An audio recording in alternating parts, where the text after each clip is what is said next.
Hey guys, welcome back to the Casual NBA Fanatic podcast. Today we're continuing my contender rankings and basically just breaking down the teams that I have in this 6 to 10 range heading into the 2026 NBA season, going on from what we did ranking our 1 through 5 range first. This group is really where things start to actually get pretty interesting. These are the teams that might not be title favorites just yet, but are certainly talented, deep, and just one move or one breakout player away from entering that top contender tier in that top 5 slot. And some of these squads could easily overperform and surprise people once the season does get rolling. And I'll quickly break down each team's position, what makes them dangerous, what will hold them back, their X factor performer, and their biggest question mark to answer for us. So let's get right into it with number 6, the Golden State Warriors. Now, the Warriors last season won 48 games as the 7th seed, and for me, were the second best team out west prior to the playoffs, just with the resurgence that we saw going 22-7 to end the season in that brutal battle for the play-in seed, especially after the Jimmy Butler trade. Now, looking on to this season, the changes that they've made, they've brought in Al Horford and DeAnthony Melton. They've re-signed Gary Payton II and Jonathan Kuminga. So basically, they're just stabilizing the bench and the overall roster fit at the moment without addressing any of their real concerns regarding external shot creation, some size issues, and some frontcourt athleticism issues. But definitely the roster looks better just with Horford, Melton, just two guys who fit pretty seamlessly in the Warriors' two-way system as both strong and decisive ball movers, valuable spacing options, disruptive defensive players who can slot with the current roster construction pretty perfectly at this point in time. And so their current unit projects to be a starting unit, in my opinion. I think it'll end out being Steph, Moses Moody, Jimmy Butler, Draymond Green, and Al Horford. And you also get a super deep regular season playable bench of Brandon Podziemski, Buddy Hield, Jonathan Kuminga, DeAnthony Melton, Quinton Post, Trace Jackson Davis, Gary Payton II, and Pat Spencer. And so for the regular season, just the depth on paper looks great. But obviously for me, the nature at which most of these role guys can actually address the Warriors' on-ball shot creation issues, that is the point that is quite limited in this depth. And really why the Warriors are relying so heavily on Jimmy to be a strong ISO and pick and roll threat, which he really wasn't as much as last season was. And that's really where their depth doesn't really answer a lot of those issues, though it is nice to have on paper and for the regular season. Now for the Warriors, their strength. For me, I went with the general IQ across the roster. Now, Steve Kerr and the entire Warriors front office have prioritized smart, high IQ basketball players that can commit to their elite and heavy ball and play movement style of offense that involves continuous complex actions to open up multiple quality avenues that typically aim to lead to either wide open layups, off defensive breakdowns, or wide open threes. And with passing quarterbacks like Draymond Green, Jimmy Butler, and Al Horford in your front court, the Warriors can utilize their floor speed between their guards and their mobile screeners to create their quality offense and allowing it to flow. Obviously, overall talent and the shot touch across the roster is a drawback for this team, but their system and their mix of highly accurate processes is what makes their offensive floor so dangerous and why I do consider them still a relatively high-level contender. Moving on to their weakness, for me, I've already mentioned it before, it's going to be their external shot creation outside of Steph Curry. Butler last season was extremely selective, and we know how he isn't really the same assertive and aggressive half-court creator that he once was. And from their other primary ball-handling threats, there just isn't much to rely on as of now, especially if Jonathan Kuminga will be mostly benched for the most part of the season because of that questionable fit with the starters. But simply put, Brandon Podziemski and Jimmy Butler overall as contributing ball-handling creators alongside Steph, I just don't know if they will be enough in terms of the firepower seated next to Steph, especially when Steph does love to utilize those off-ball creation abilities of his. X-Factor-wise, for this one, I'm going to go with Moses Moody, who played absolutely amazing in his 2 preseason games, and he went 7 for 12 from 3 in those 2 games. But for Moody, if the shot purely just develops, he could be their established 2-way role-playing wing that the Warriors have needed alongside their roster construction since Andrew Wiggins started dealing with those off-court issues a few years ago. And between Pods and Moody, one of these guys needs to be that strong 5th starter. But for me, I went with Moses Moody here in this X-Factor slot, and I think he will get the nod as that predominant pure 3-and-D specialist with the great athleticism and the growing level of shot touch that he is exhibiting at this point in time. And then in terms of question marks for this team, For the Warriors, it will be how much of a detriment their age concerns end up being. So out of their core 4 unit of guys, it's Curry, Jimmy Butler, Draymond Green, and Al Horford. Those are their best 4 guys. Draymond is the youngest at age 35. And so obviously there are all these highly conditioned and highly professional athletes in this core 4 unit, and these guys who are really sound when it comes to, their actual shape maintenance. But we've seen Curry and Butler already start to experience injury concerns recently. And to me, it was why they couldn't push a conference finals appearance, as I did actually have them beating that tough Minnesota squad last year prior to Steph's injury. But for Golden State, just how much value they can get from their core 4 guys, and if they can have them all ready for a 20 to 25 game playoff run, that will be their biggest question mark if they can realistically hoist the trophy for the last time in this Warriors dynasty era. Now moving on to my 7th contender. For this season, it's going to be the New York Knicks, who I'm relatively lower on than consensus, and it really stems from the fact that I think they have a pretty capped ceiling overall compared to the other contenders. However, what I will say is that this is a team that could really prove me wrong quite easily, but obviously only time will tell at this point. Now, their unit projects to be a starting lineup of Jalen Brunson, Mikal Bridges, OG Anunoby, Karl Anthony Towns, and Mitchell Robinson. And then obviously you got a bench of Miles McBride, Jordan Clarkson, Josh Hart, Guerschon Yabusele, and Landry Shamet. And this is a roster that does aim to take advantage of their extremely weak conference and push that coveted finals appearance in the Jalen Brunson Knicks era. And so moving on to strength-wise, it kind of delves into that. Their half-court offensive talent and personnel is my biggest strength for this Knicks team.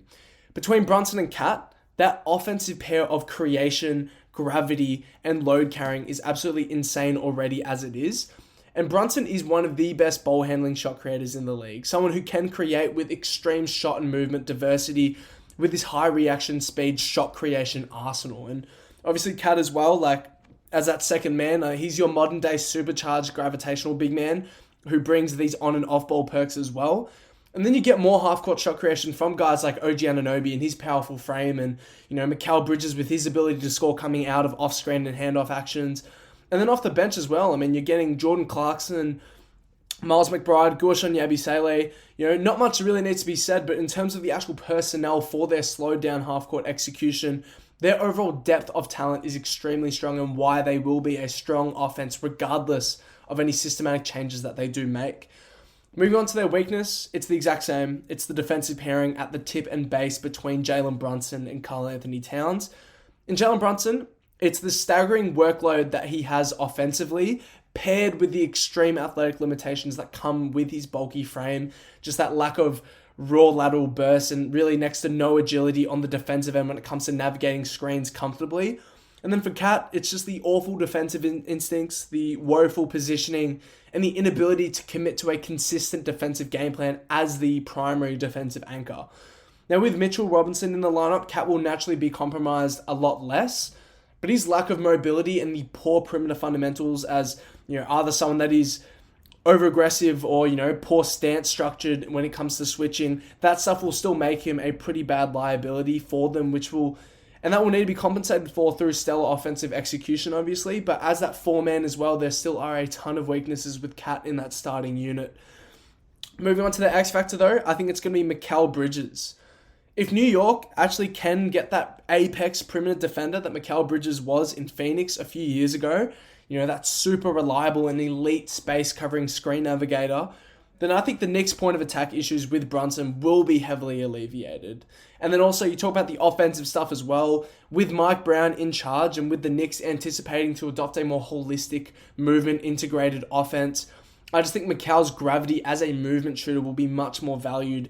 And so getting that Brooklyn version of Mikal as well will probably help them fluidly integrate more movement into their offense as their best movement scoring talent on the roster. And for New York's question mark, I think it will be how they manage the lack of foot speed and perimeter stability of their double big front line that they aim to run, especially as a starting unit. Obviously, they have Guerschon Yabusele to pivot to, but if they aim to run substantial time with the twin big front line, just seeing how they can make up for the driving advantages that they'll naturally give up and how they can maximize the value of that double big look on the offensive side with their overwhelming physical look, that'll be a huge question if New York can actually build upon their success from last season. Now moving on to my 8th contender heading into next season, it is the Los Angeles Lakers, who possess one of the highest one-side ceilings in basketball with their offensive trio of Luka, LeBron, and Austin Reeves. Obviously, after claiming that 3rd seed last year in that brutally tough Western Conference, I think the Lakers will probably most likely struggle to maintain that stand. But their overall ceiling is still the major draw for them and why I do consider them a pretty high-level contender overall. Looking into next season, their unit looks to be Luka Doncic, Austin Reeves, LeBron James, Rui Hachimura, and now DeAndre Ayton. And then you also get a bench of Gabe Vincent, Jake LaRavia, Marcus Smart, Jared Vanderbilt, Jackson Hayes, Dalton Connect, and Maxi Kleber. So again, just a super stacked offensive lineup overall. And that really feeds to their strength, which is going to be their offensive advantage creating personnel. Now, between Luka, Reeves, and LeBron, the actual creation talent that they have with an extreme blend of pace control, surgical rim pressure, elite physicality, all-time levels of passing execution, and on-ball shot touch between that core three. I mean, it doesn't really need to be broken down that heavily, but you're getting two of the greatest supercomputer offensive talents that the league has ever seen, with still elite advantageous physical traits.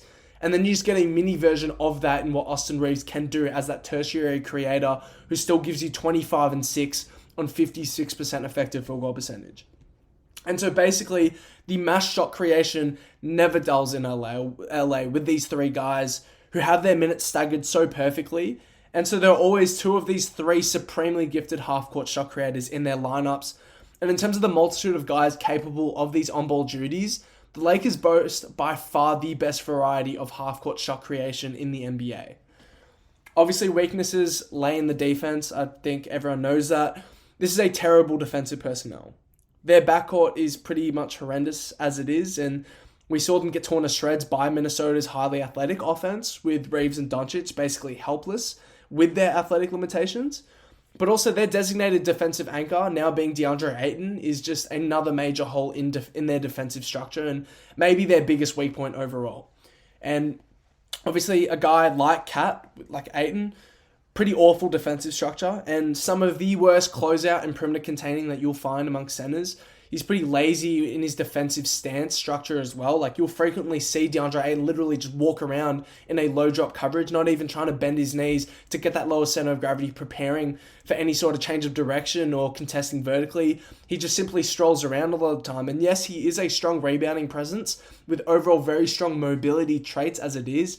But this guy is pretty much horrendous when it does come to the principles of playing the defensive anchor role in comparison to the other contending anchors around the league. And I just think that'll be a massive drawback for them. And when your defensive strong point in the starting unit is a 40-year-old LeBron James playing that super communicative backline captain role, you are generally going to be in trouble simply with the lack of athleticism and the lack of general speed on the roster, especially on the perimeter. And so that's where LA will really have to work on, creating at least a top 15 type of defense if they want any chance to win the title. Now, moving on to X Factor, for me, it's going to be Jake LaRavia for this Lakers team. Now, with LA in desperate need of a true and capable two-way athlete, someone that can provide valuable juice on both ends to uphold their competitive offensive advantage and just simply execute on those simple advantage-created reads for him, but also just a guy who can provide at least credible resistance as a wing stopper at that point of attack. And though Marcus Smart could theoretically step into this role, the likelihood, though, of LaRavia playing this role based on his age, the availability, and his already relatively polished skill set as a powerful athlete, someone who can attack with momentum, extend offense with maturity, and shoot 44% on catch-and-shoot threes like he did last season, that will give LA a much-needed boost, especially after losing Dorian Finney-Smith in free agency. For their biggest question mark, it will be relatively simple here, and it's really if their supercharged offense can substantially outweigh their awful defensive unit. Now, obviously, their overall roster construction is extremely unbalanced in terms of just leaning fully into this offensive personnel. But if LA can get a top 2 player in the world in that Luka Doncic mold and still get the same version of LeBron that he got last year, plus a more refined off-ball version of Austin Reeves, then LA may have a realistic possibility of contending for a top 4 seed once again. The thing is, I just don't know if LA actually have the assets to make a trade that will move the needle for their defense. but by purely leaning onto their transcendent blend of physically skilled shot creation, they may be able to override their defensive drawbacks to a decent enough degree. Now moving on to my number 9 contender. Sorry, we're hitting through these pretty fast here, but it's going to be the Los Angeles Clippers. And the only reason I have the Lakers above the Clippers very slightly is because of the difference in top tier talent on each roster. For me, I just have more faith in Luka and LeBron outplaying an inconsistent duo like Harden and Kawhi, just with the availability concerns with Kawhi, but also just the performance variance of James Harden at this point in their careers. But in saying that, the regular season formula for the Clippers, if healthy, is very proven, and their overall floor is much higher than this Lakers team, especially with the changes that they've made to cement their depth, cement their defensive fit, especially against a Nikola Jokic type of matchup, and their overall extra additions in ball handling. Now, their roster heading into this season, when healthy, is going to projected to be a starting unit of James Harden, Bradley Beal, Kawhi Leonard, John Collins, and Ivica Zubac. And then you get a super jacked bench of Chris Paul, Chris Dunn, Bogdan Bogdanovic, Derek Jones Jr., Brook Lopez, and Nicholas Batum. And so for their strength, it's going to be the overall roster depth here. This team has 11 highly playable talents who can fit and mold together relatively well and cover a vast array of different avenues. Now, they have guys that they can supplement for pure defensive destruction off their bench, and that's going to be primarily Chris Dunn and Derek Jones Jr. And then they have pure creators and stable ball handlers between CP3 and James Harden now. They also get this juiced up scoring fuel between the 3-guy rotation of Kawhi, Bogdan Bogdanovic, and Bradley Beal. And then they have their highly mobile big in John Collins. And then also now that they've doubled down on that traditional big physical defensive anchor with bringing in Brook Lopez to back up Ivica Zubac, so you get this anchoring the defensive minutes for the full 48 between those two guys. And then you also have Nicholas Batum, who just fits into any lineup that you want, but more into those offensive sparking lineups. And so for their multitude of highly playable guys who are in roles that directly suit their current skill sets, that is what makes the Clippers roster so impressive as currently constructed. But what I will say is, and this is going to be moving on to their actual weakness right now, it's the performance consistency between Kawhi and James Harden as their lead offensive talent. Simply put, Kawhi has too much inconsistency year by year, and though we can be optimistic for what he may be able to do and, the playoff resilience of his scoring output, but it is a huge gamble if you even get to see Kawhi on the playoff floor for more than 2 games at this point in his career. And then also James Harden as well, despite being still a very strong regular season offensive engine, he still routinely struggles against physical point of attack defenses and still has games where he can be just purely unaggressive in asserting his scoring talent in playoff games as well in those high stake matchups. And we saw that in multiple games in their 7-game series loss to Denver, where Harden just looked disengaged to pose that scoring will in the most high stake games, especially in that Game 7 performance. And for the Clippers though, moving on, obviously I don't want to harp too much on that weakness. That is a year by year weakness for them to have to address all the time. But for the Clippers, on a more optimistic note, their X factor will be Bradley Beal. Now, I thought this slot could go to someone like either John Collins or Brook Lopez, 2 major additions to their team. But in terms of the weakness I just mentioned with Harden's scoring inconsistency come playoff time, if the Clippers can get valuable live dribble juice from Bradley Beal and get that reliable 3-level scoring value with his rim pressure, with the closeout attacking, and the new and improved shooting efficiencies, then that has the possibility to mitigate those limitations and give Harden that extra leeway to play primary table setter in games where his motor seems to wane. And then their question mark for me, usually for the Clippers, it's typically Kawhi's health. But for me, it's going to be just how they can mix and blend their depth together. Though I mentioned just how deep this roster is, this is a roster with a lot of role-playing specialists. And more in the sense that these are guys, Chris Dunn, Derek Jones Jr., Bogdan Bogdanovic, Chris Paul. These are guys that are very narrow dimensioned in what they offer to the NBA stage at this point in their careers. Even a guy like Brook Lopez off the bench, someone who does provide relatively narrow value with his inability to comfortably play up to the level in ball screens with his major athletic decline and the extremely slow-footed frame. And, on the offensive side, just the lack of being a role man threat and presence and basically only being able to hit wide open catch and shoot threes off the pop. That just takes away so much of any diversity in a guy like his minutes as well. And so the question mark of just how they can blend units to not just these specialist lineups, but just to have lineups that can provide holistic value on both ends of the floor. That will be the challenge that they'll have to answer for this upcoming season. Now, my last team making my top 10 contenders list are the Atlanta Hawks. And this is a team who have made pretty dramatic changes simply by bringing in more star power and role player talent. But their eventful offseason overall, bringing in Kristaps Porzingis, Nickeil Alexander-Walker, Luke Kennard, that will instrumentally boost their offensive firepower overall. And now with a unit of Trae Young, Dyson Daniels, Zachary Reese-Shea, Jalen Johnson, and Kristaps Porzingis, the Hawks starting unit on paper just looks so poised to make a strong run in a weak Eastern Conference. Adding to that unit as well, their bench stands as Nickeil Alexander-Walker, Luke Kennard, Asa Newell, Onyeka Okongwu, and Vit Krejci. And just overall, I think Atlanta fans just have a lot to be optimistic about with the most talented roster that they've had in the Trae Young era. And now, I had Atlanta landing here just above Orlando, and that Orlando probably was my 11th or 12th team in this, but it's really because of the balanced roster construction. I just think Orlando have a lot to answer with their offensive fit, still even despite bringing in guys like Desmond Bane and Tyus Jones. And with Atlanta, their path to a finals run comes with a much higher ceiling than Orlando's, just with the offensive ceiling that they project to possibly reach, simply with the additions that they've made and the natural progression that they might be able to see between Jalen Johnson and Zachary Reese-Shea. Now for strengths, for Atlanta, it's going to be their pick and roll tandems. Trae Young is one of the best paint feeders in the NBA and predominantly showcases that rewarding athletic bigs on the roll and timely cutters. But obviously in the past few years, a major limitation for Atlanta's pick and roll heavy offense over the past few years has been their inability to beat switching defenses. But now with Kristaps Porzingis, one of the best switch beaters of the modern NBA, just having that presence to alleviate that simple defensive game planning and give Trae those easy outlets out of pick and roll with Porzingis' fluid and extremely polished face-up and post-up shot touch, that will just make Atlanta's pick and roll offense just absolutely so lethal and matchup resilient.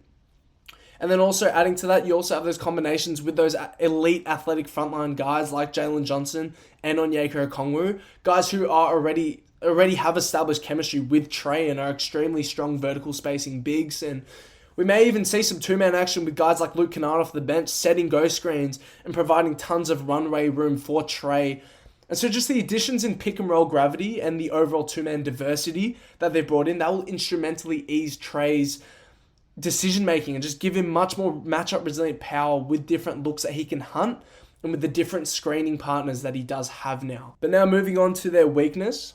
For Atlanta, I actually think their roster is pretty well tailored, especially for their dedicated system. But I'm going to label their biggest limitation for this upcoming season to be their heliocentric system. Now, in today's NBA, we haven't seen heliocentric basketball kind of lead to championship level basketball in absolutely decades. And with Trae historically being unable to provide value off the ball as pretty much a non-value cutter, pretty non-existent mover, and an actually pretty average shooter off the catch, especially as of last season, I just don't think their offense overall can rely on one designated mass shot creator to create a championship level offense, especially when that player does have distinct limitations when it comes to, the lack of physicality, very inconsistent off the dribble shot making, and just having that extremely undersized frame. And even without another truly valuable secondary ball handler relative to those championship competitive playoff basketball teams, I just think Atlanta will probably be held back by this aspect, that they are fully tied to Trae's ability to produce at his most efficient, especially if they want to compete for a title this season. But moving on to their X factor, I believe it will be Nickeil Alexander-Walker and what he may be able to provide as one of the strongest ball handling options that they have on this team. And with Nickeil, he brings in the perfect blend of offense and defense out of that lanky and rangy wing option that they have. And they can divert to 2 out of 3 of their two-way wings out of the group of Zachary Reese-Shea, Dyson Daniels, and Nickeil. But I think Nickeil Alexander-Walker, despite coming off the bench, will play a much more impactful role for Atlanta with the on-ball creation and the polished shot making that he brings that the other 2 starting wings just don't bring that much. Now, I don't really think Nickeil is overall that credible to utilize as a secondary ball handler, and sometimes probably will be a primary ball handling option in some of those non-Trae minutes. But have anyone on this roster besides Trae or Jalen Johnson Nikhil probably projects to be their strongest ball handling option, and his value will be absolutely instrumental for Atlanta's offense this upcoming season. And I do think that is pretty much a drawback for their roster, having to rely on someone like Nikhil as a primary ball handler, but he'll be a massive X factor for them and will dictate a lot of their success. And lastly, Atlanta's biggest question mark for me will be if Trae Young is really capable of generating enough offense for a top-tier championship level offense. Now, with an incredible offensive roster fit for him, I think it's now time to see if Trae's truly that incredible mass volume shot creator, or if he is best pitched as a secondary offensive guy. In my opinion, just quickly, I think it's pretty clear that with his limitations, I just think Trae simply isn't going to be one of those top-tier championship quarterbacks. But Atlanta have built this team and era believing in that very ceiling for Trae. And so this is the season to see him put it all together, if any. And he is at his very best now at 27. And theoretically, these are his prime years now. And that will be the biggest question mark that he has to answer for Atlanta's fan base this upcoming season if they want to contend for the title. And now that wraps up my top 10 contenders and the countdown from 6 to 10. The Warriors at 6, then I had the Knicks, the Lakers, the Clippers, and then ending with Atlanta at number 10. Each of these teams sits right on that edge between being legit contenders and still having something to prove. Obviously with the Warriors, it's about fighting to squeeze one more run out of that core. The Knicks and the Lakers, these are teams that both have the offensive pieces to make a real push, but they do have severe defensive limitations. The Clippers, they're just banking on their depth and experience. And for the Hawks, it's about relying on their major talent upgrades. And these are teams that might not be top-tier favorites just yet, but they all have the talent and potential to crash the top tier if things truly go perfectly for them. The margins are razor thin this season, and anything can happen with these teams here. And these are teams who have at least some percentage of a chance to make a finals run. And with that ends our preseason content. I know it's a little bit late. Obviously, the season's already started, but that does end our preseason content. And now we're going to be looking towards this 2026 regular season. So I thank you guys for tuning into the podcast. Make sure to follow at Casual NBA Fanatic on Instagram for more NBA breakdowns. And I'll be back with some more NBA content very soon.